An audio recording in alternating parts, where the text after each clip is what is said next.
All right, before we get started, I do want to mention the fact that we have our next character study notes on James and John, the sons of Zebedee.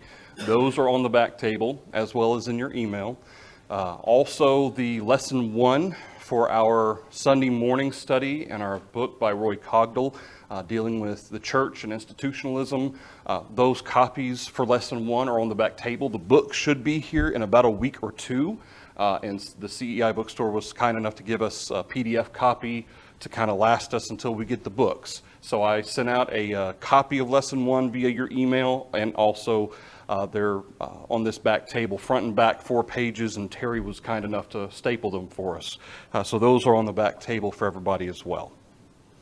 All right, so we're going to try to pick up the pace a little bit here, talking about Peter and Andrew. Peter and John were going to be kind of some of the more involved in for our discussion, simply because there's more content, more recorded regarding Peter and John than most of the others, and so that's kind of why there's a little bit more on Peter than there is, for instance, on Andrew. But we finished up a couple of weeks ago talking about how that Peter, he was married. We know this from Matthew chapter 8 and in verse 14, where we're told that Peter's mother-in-law was sick and Jesus went to their house and healed her. So we know he was married at that point. And then in 1 Corinthians chapter 9, and as Paul is writing regarding the rights he was willing to yield in order to give himself more fully to the teaching of the gospel, he recognizes in verse 5, "Do we have no right to take along a believing wife, as do also the other apostles, the brothers of the Lord, and Cephas?" Which suggests that Peter may very well have taken his wife along on some of these journeys to teach the gospel. We don't know everywhere that Peter went. Most of the record in terms of what sometimes we call the missionary journeys are in regard to Paul and his journeys. But Peter also and many of the other apostles went to different places teaching the gospel. And it sounds like Peter took his wife along with him on at least some of those journeys that he made. Certainly, as we get into, for instance, 1 Peter chapter 5, we find that he's an elder, but part of an elder's characteristics or qualifications, if you will, at least as Paul relays them to Timothy and to Titus, is what? Pertaining his family. He's the husband of one wife, and what else? He has children, believing children. Okay, and presumably Peter certainly, you would think, would have had children serving in the capacity, at least at that point, that he is with regard to being an elder. So even though his children aren't mentioned, certainly we do know he was married. So we also see in Acts chapter 10 that he was sent to teach and baptize the first of the Gentiles into the body of Christ, dealing with the house of Cornelius. Of course, there was kind of a progression there. It started with the Jews in Acts chapter 2. Then you have, certainly proselytes were a part of that, as we see in Acts chapter 6. Some of those mentioned as being a part of the body of Christ were proselytes. And then you have Samaritans in Acts chapter 8. Samaritans technically weren't Jews. Technically speaking, they would have been Gentiles, but in terms of their upbringing and what they were exposed to and so forth, they were kind of a hybrid between a Gentile and a Jew. They were given much of the old law and the prophecies regarding the Messiah, as the woman at the well references to Jesus. But in terms of the actual serving in the law, they were not doing so as God had commanded under the Mosaical law. But regardless, we see in Acts 10 how that the Gentiles were shown that they could be saved just as the Jews had been back in Acts chapter 2. We see in Galatians chapter 2 and in verse 7, Paul, as he's referencing his, overarching job or his overarching mission that the Lord had given to him, he also references Peter's as well.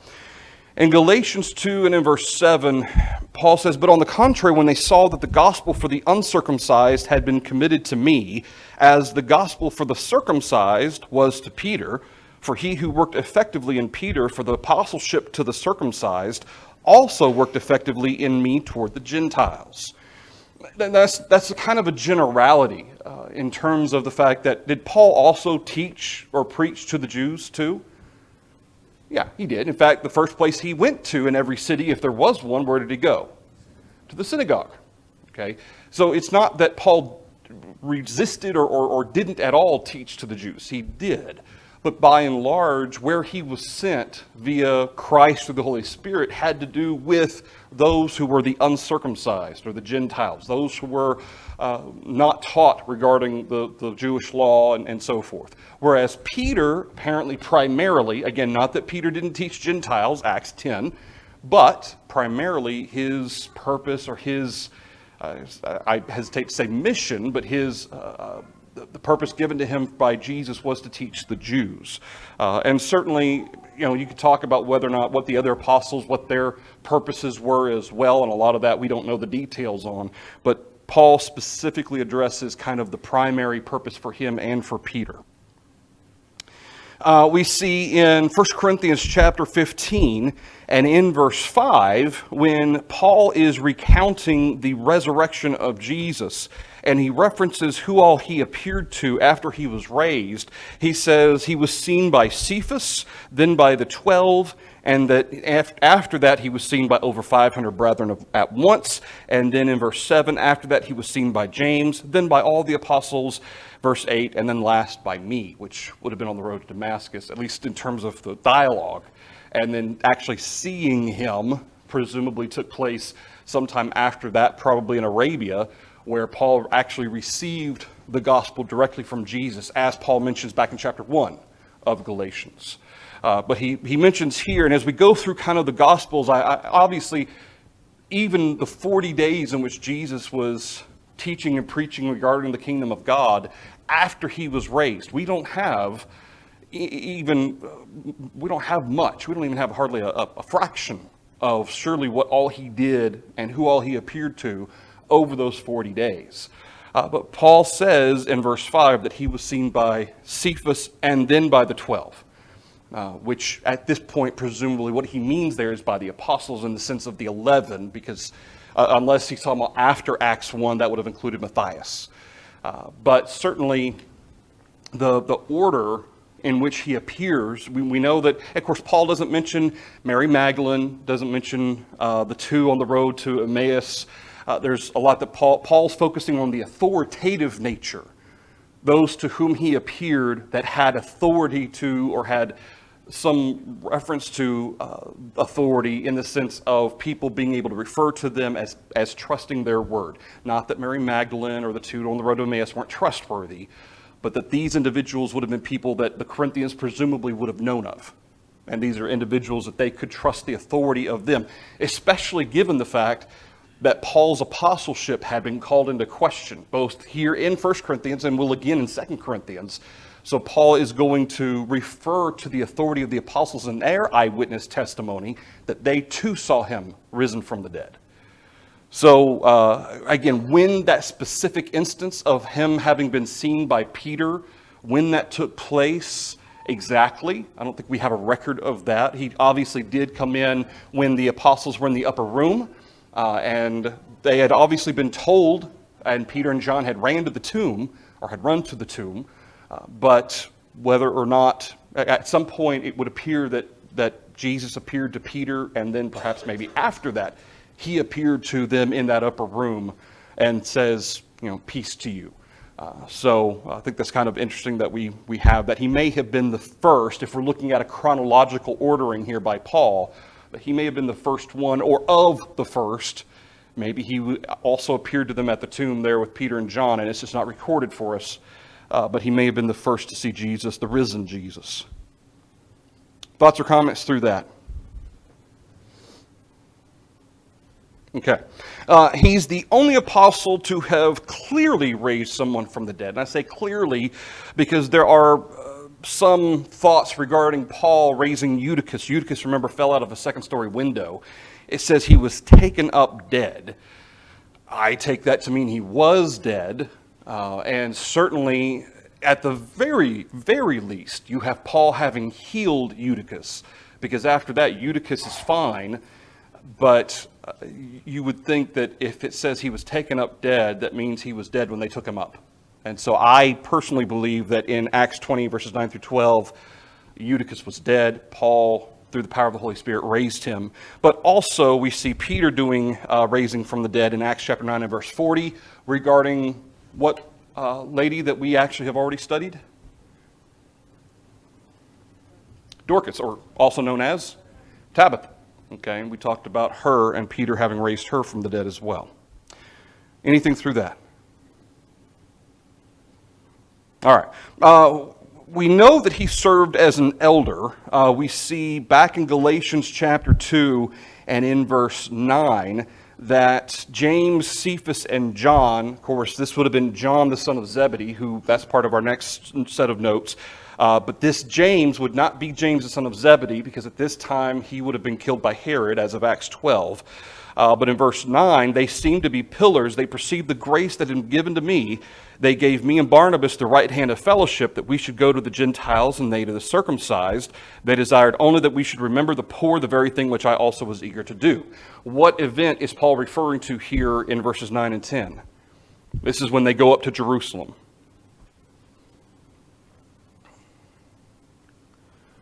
Paul's referring to the events of Acts 15. Okay, when the question arose regarding the circumcision and whether or not Gentiles had to be circumcised before being baptized in order to be saved, Paul, Barnabas, Titus also went to Jerusalem with these teachers who were claiming to be from Jerusalem. And Paul's referencing that event. So James, the brother of John, the son of Zebedee, he would have been dead by that point because he died in Acts 12. So we're talking about a different James in verse 9.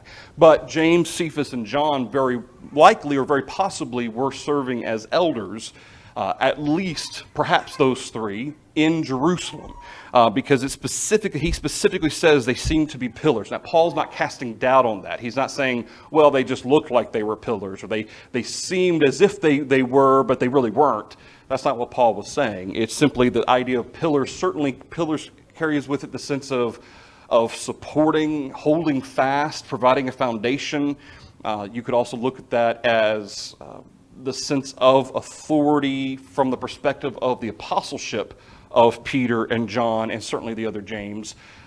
But there's also the suggestion it's possible at this point that they were also serving as elders. We know, again, as of 1 Peter chapter 5 and verse 1, he certainly was an elder because he uses the term fellow elders or fellow presbyter, as it's sometimes translated. Here in verse 1 of 1 Peter 5, the elders who are among you I exhort, I who am a fellow elder and witness of the sufferings of Christ. Now, in verse 13, Peter references Babylon. She who is in Babylon, elect together with you, greets you. So does Mark, my son, greet one another with a kiss of love. It's commonly thought that he's referring to a congregation over which he's serving as an elder that is being referred to here in verse 13. She who is in Babylon, it's suggested that's the church where he's at, that is in quote-unquote Babylon. It's also generally thought that he's using the term Babylon metaphorically to represent a different city. Whether this is literal Babylon, which it could be, but may not necessarily be, oftentimes, at least among the Gentiles, Babylon was used as a reference to a capital city. Does anybody know which city? The Gentiles at that time commonly referred to the city of Rome as Babylon. So that's why sometimes people associate Peter with the church in Rome, is because they assume that Babylon is a reference to Rome. However, that's not necessarily the case, because there's another aspect to that in which Peter could very well be referring to Jerusalem as Babylon, having turned its back on the Messiah, having turned its back on the prophecies, kind of in that sense godless because they rejected the Son of God. We're not quite sure exactly what he's referring to by Babylon, only that we know he was an elder there. Thoughts or comments through that? Okay. And is it safe to say that Peter was, as is often depicted, especially, and we've talked about this, especially in the mid-100s AD and going forward, we see a lot of references to churches having one elder or bishop over an entire congregation. But can we assume, based on the teachings of the New Testament, that Peter was not the only one over the congregation wherever he's at? Okay, it's taught and referenced numerous times that there are to be a plurality of elders, at least two, not one. And we may very well be seeing the beginnings of that process take place in 3 John with reference to Diotrephes. He wanted the preeminence. He refused to have the apostles, the letters from the apostles from John read. It's as if he was trying to take over. He wanted to be the one.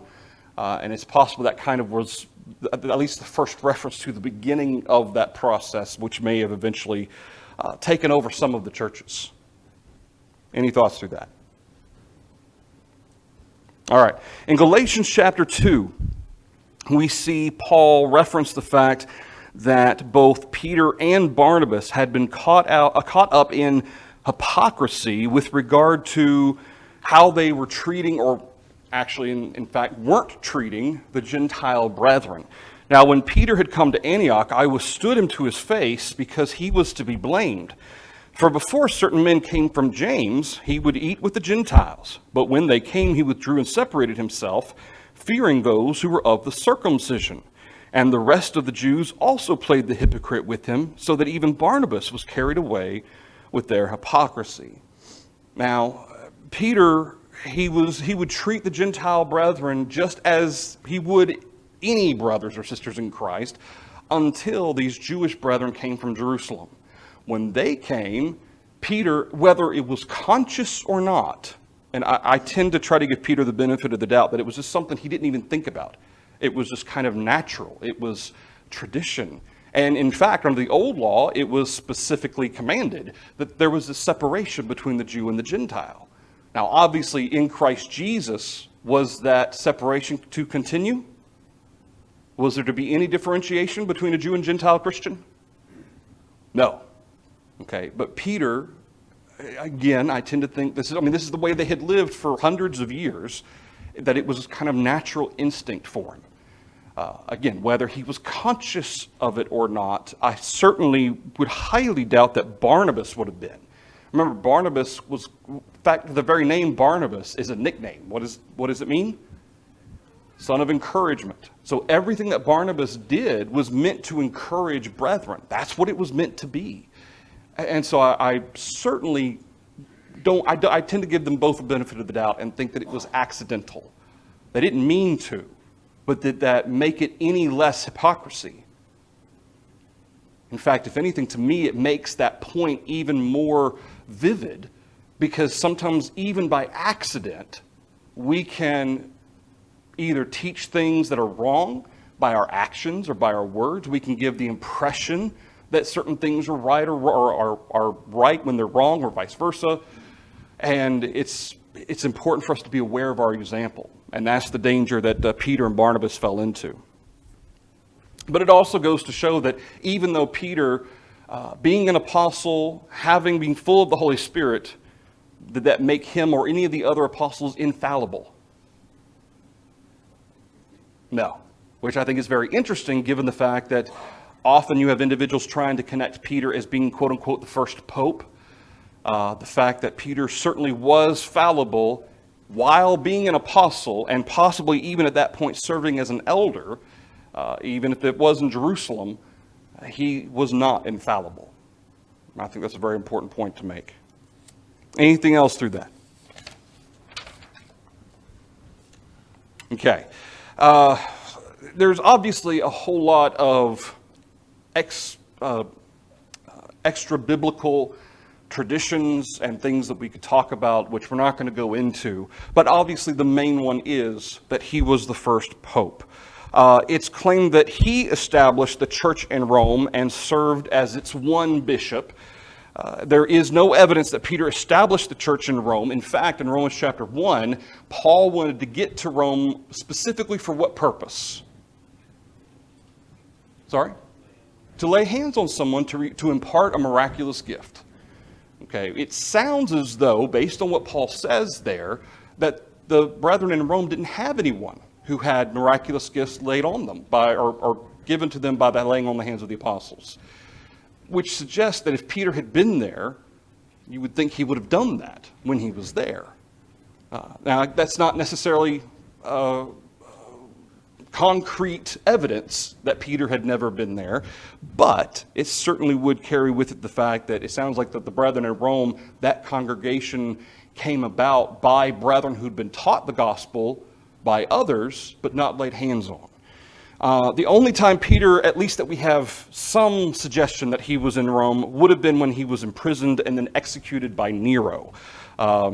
Even though that itself is by tradition and extra biblical recordings, not from the scriptures itself.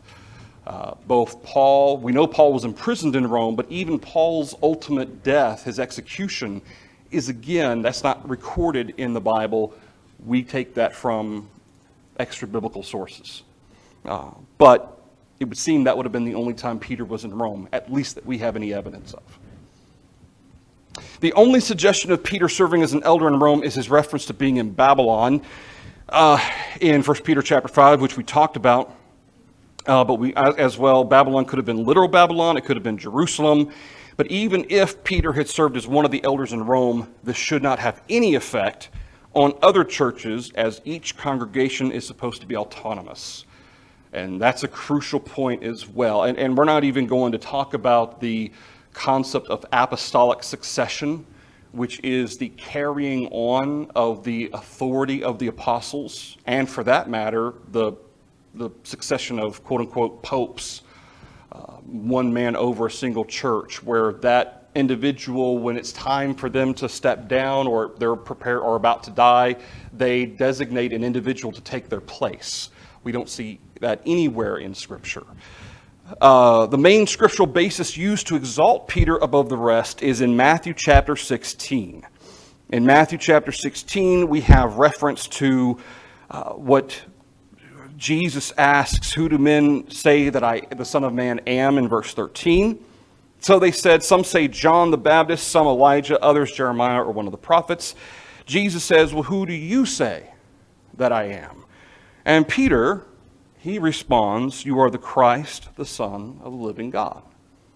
And then Jesus responds in verse 17, "Blessed are you, Simon Bar-Jonah, for flesh and blood has not revealed this to you, but my Father who is in heaven." Okay, through the works of Jesus, through the teaching of Jesus, this is something that has convinced Peter, not flesh and blood, but what Jesus did and what he said. That's what has revealed this to Peter. And in verse 18, "Also I say to you that you are Peter." Now this is the first time that that Jesus basically gives him this name, Peter, or Cephas. Remember, his Jewish name was Simon, which is why Jesus addresses him as Simon Bar-Jonah. "On this rock I will build my church, and the gates of Hades shall not prevail against it." The thought process is that Jesus is referencing on Peter, Jesus would build his church. Because the term rock here in verse 18 and Peter also means rock. And so Jesus is obviously making a connection between Peter and the church, and therefore Peter is the basis upon which the church is established. However, there are differences in the terms that Jesus uses. The term Petros, rock, is a boulder, okay? It's a rock. As opposed to Petros, which is the rock upon which Jesus would build his church, which is a mass of rock, a foundation. And it references a sense of unmovable or a much larger, greater establishment, I guess you could say, or mass, upon which Jesus was going to build his church.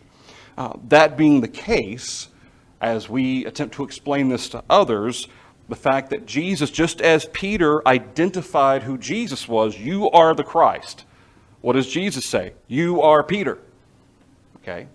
And on this rock, now he doesn't say, and on your rock or on you, he says on this rock. What fundamental truth would his church be established? The gospel, which teaches that Jesus is the what? The Son of God. Okay, and so when Jesus says here, on this rock I will build, what does Jesus say? Whose church? My church. And as Paul makes note in Colossians 1:18 as well as Ephesians 1 and Ephesians 3, who is the head of the church? Christ. There is never once any reference to a vicar or a representative, one single individual representing Christ on earth. Not once. You would think in the context of Colossians 1 or Ephesians 4, where Paul talks about how Christ has given these individuals to the church for the purpose of edifying the saints and the work of the ministry. He talks about evangelists, he talks about elders, he talks about prophets. You would think in that context he would reference some concept of a single individual over whom or for whom they take care of or oversee the rest of the body of Christ. But we don't see that. No reference is ever made to Peter having greater authority than any other apostle or elder. In fact, did Jesus go to great lengths to make the case that not one of the apostles would be greater than the other? You remember after James and John hit their mother, the sons of Zebedee's mother, she requests that one be set at Jesus' left hand and right hand? Okay? And remember what happened? What did the other apostles think of that? They were fairly upset. Okay? Both accounts of that instance record the fact that the rest of the apostles were not very happy about with James and John about that. Even though their mother was the one that made the request, they were involved in it too, because they said, we're prepared to drink of this cup of suffering.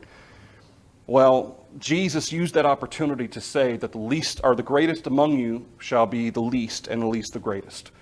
Okay, not one of you will have more authority or more importance over the other. Now, if Peter really was the Pope, that would fly directly in the face of what Jesus taught. So it doesn't fit with the rest of the teaching of the New Testament. Thoughts or comments through that, or anything else through Peter? Yes, sir.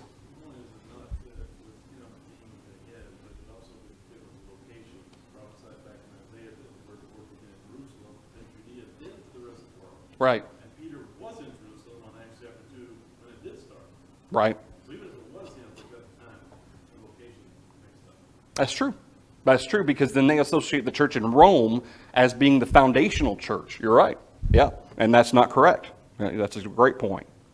Yeah. The only other thing that I don't have on my notes that I got to thinking about we probably should include is here in John chapter 21. When Peter as well as 6 others are at the Sea of Tiberias, and they've been fishing all day, and it says in verse 5, they don't recognize that it's Jesus. Children, do you have any food? They say no. Jesus cast the net on the right side of the boat. You'll find some. And they were not able to draw it in because of the multitude of fish. We find out that they caught 153 fish. Now, this is very, very similar to the events of Luke chapter 5. Remember when they'd been out all morning, they hadn't caught anything, and Jesus hadn't called any of his disciples as apostles yet. And he tells them to cast the net on the other side, and Peter says, we haven't caught anything, but because, Master, you tell us to, we'll do it. And they did it, and it got to the point it was breaking their nets. Okay, so I think there's a very specific reason why Jesus used this to kind of hearken back to that event. And in verse 7, therefore the disciple whom Jesus loved said to Peter, it is the Lord. And notice verse 7, therefore, John made that connection, and he recognized that the individual who's on the shore here, that's the Lord. Well, what does Peter do? He jumps out the boat and he starts swimming to Jesus. He plunged into the sea. Verse 8, the other disciples came in the little boat. They weren't far from land, but about 200 cubits, dragging the net with fish. I can imagine the other 6 were like, thanks a lot, Peter. You know, they're dragging 153 fish in a net, and they're having to bring it in on their own without Peter's help. But here's Jesus in verse 10.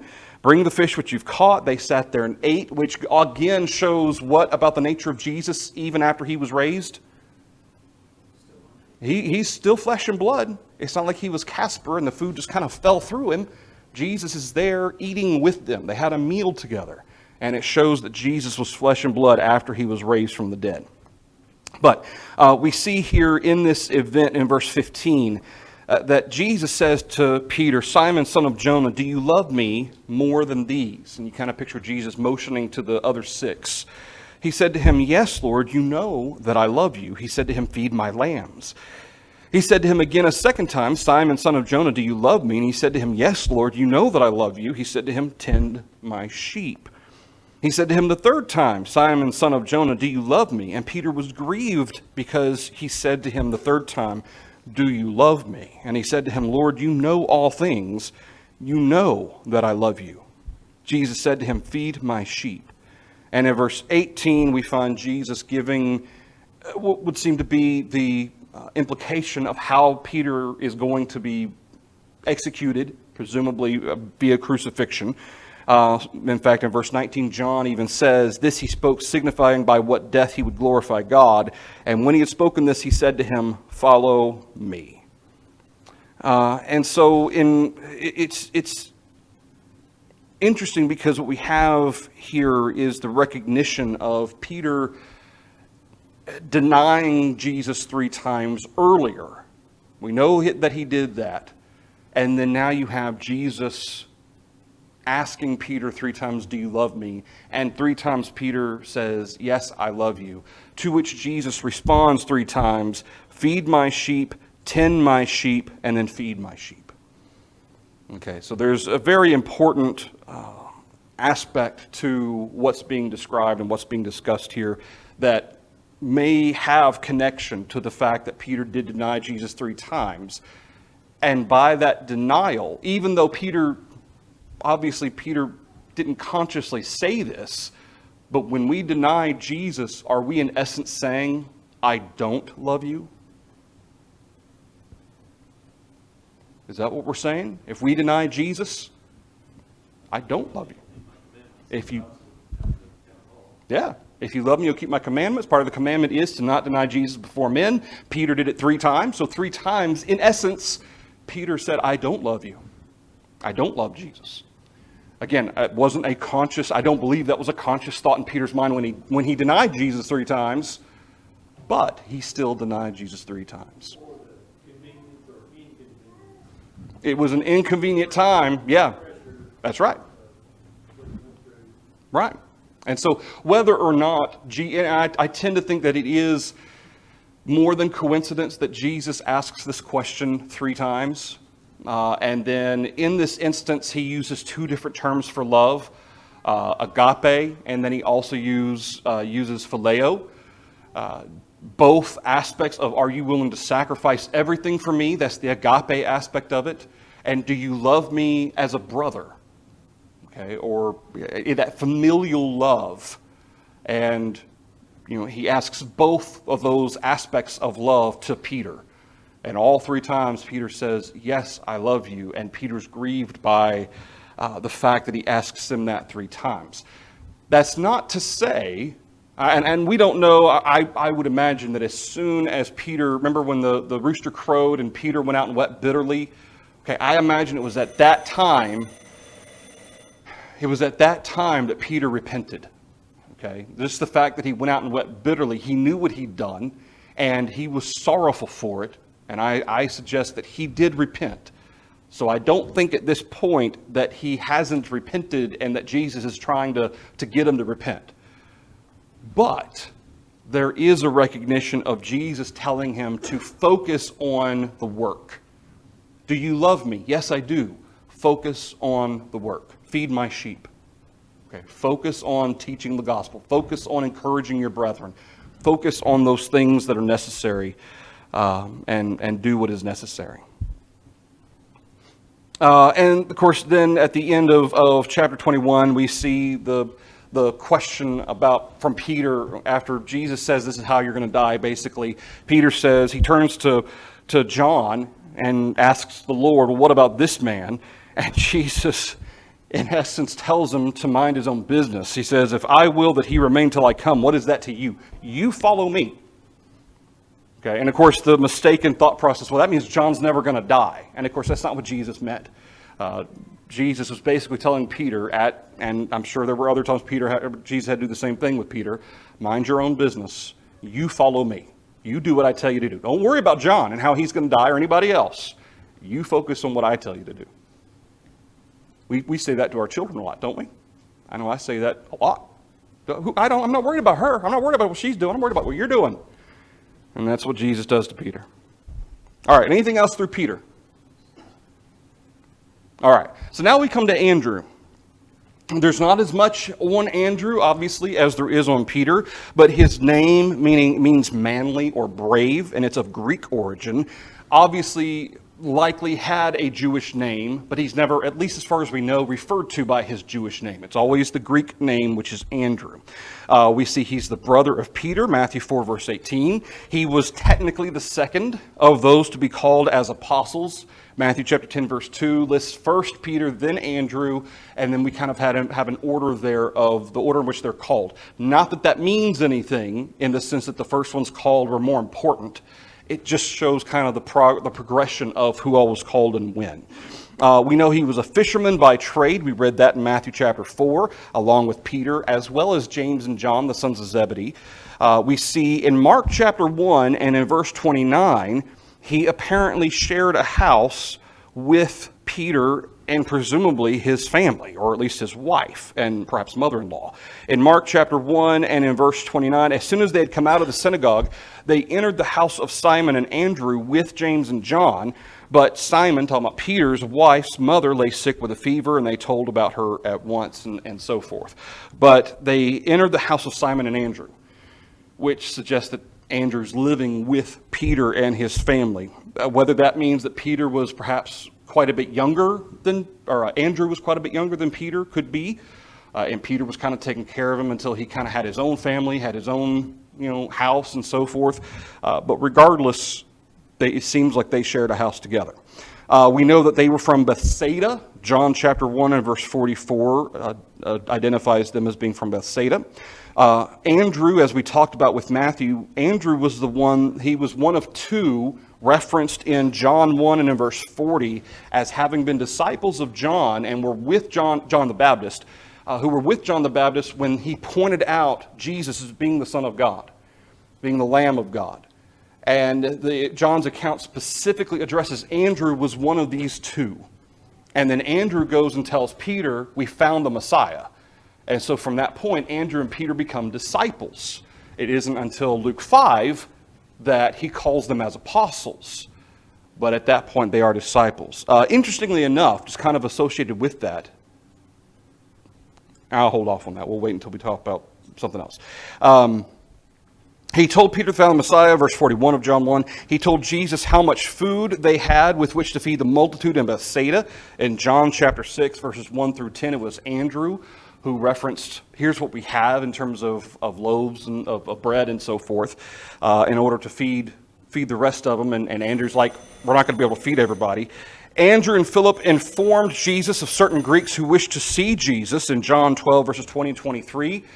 They kind of served as individuals who were,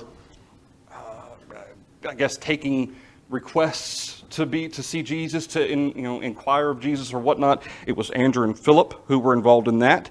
Tradition holds that Andrew was executed by crucifixion in the shape of an X, also because, at least again, tradition, because he didn't want to be crucified in the way Jesus was, in Patras of Achaia in 60 A.D.